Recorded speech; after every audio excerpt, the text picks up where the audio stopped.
Ladies and gentlemen, Greg McCloskey from ForexLive.com. Today's date is January 2nd, 2023. This is a Forex Quick Look. I'm going to take a look at the dollar versus the Swiss franc.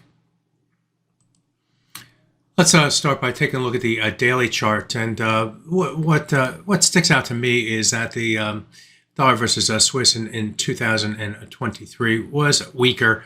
The high price was reached, I guess, in the end of January, early February. And the price moved all the way down to this low, which was reached in last week's trading. In fact, the dollar versus Swiss the Swiss franc was the strongest currency. When the dollar Swiss goes lower, the Swiss franc goes higher. So not only was it strong, it's the Swiss franc strong against the US dollar, again, going down, but it was also strong against all the other major currency pairs in the process as well. So today is one of those days, first day of the year, we're seeing stocks go down. What did stocks do last year?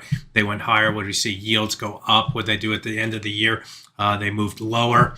So we're seeing this reversion or this switch out of what was the winners last year to making them the losers this year. And we're seeing that type of price action here in the dollar versus Swiss and in the dollar in general today, with the dollar moving higher against all the major currencies in trading here today. So on the daily chart, from a technical perspective, the next target area on further momentum to the upside in this currency pair would be at this yellow area right here, defined between the 0.8552 and 0.85799 level. That level corresponds with the this cluster of swing lows through here. Again, this is the daily chart. So these are a number of different swing lows that all stalled within that area before moving to the upside. On the way down in trading last week and the week before, the market initially found some support against that level and then found resistance against the level right there here before moving to the downside. So it stands to make sense that if we were to continue this move to the upside, keep up either the 0.8552 to 0.85799 level as resistance, hold that level, and then the sellers remain more in control.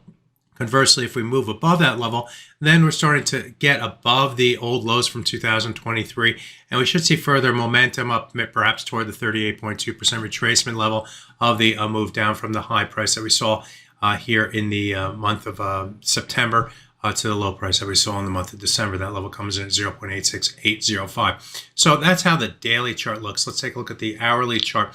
And what we see on the hourly chart is that, yes, it's making some positive technical moves. More specifically, the price moved above its 100-hour moving average. That's a blue line in this chart in trading here today on the move higher.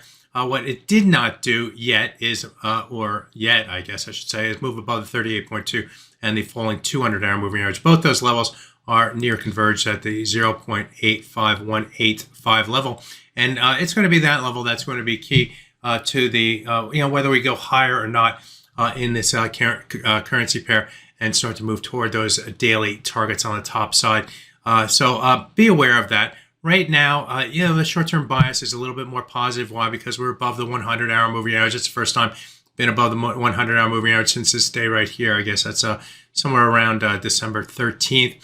So that's positive, but we do need to get above the 200-hour moving average and the 38.2% retracement to prove that the buyers mean business. And then we can start to look toward those other levels on the daily chart, including, once again, the swing area up here between 0.85529 and 0.85799, and then above that level of 38.2 up at the 0.86805 level. So that's my look at the dollar versus Swiss. My name is Greg McCloskey. Good fortune with your trading. Bye-bye now.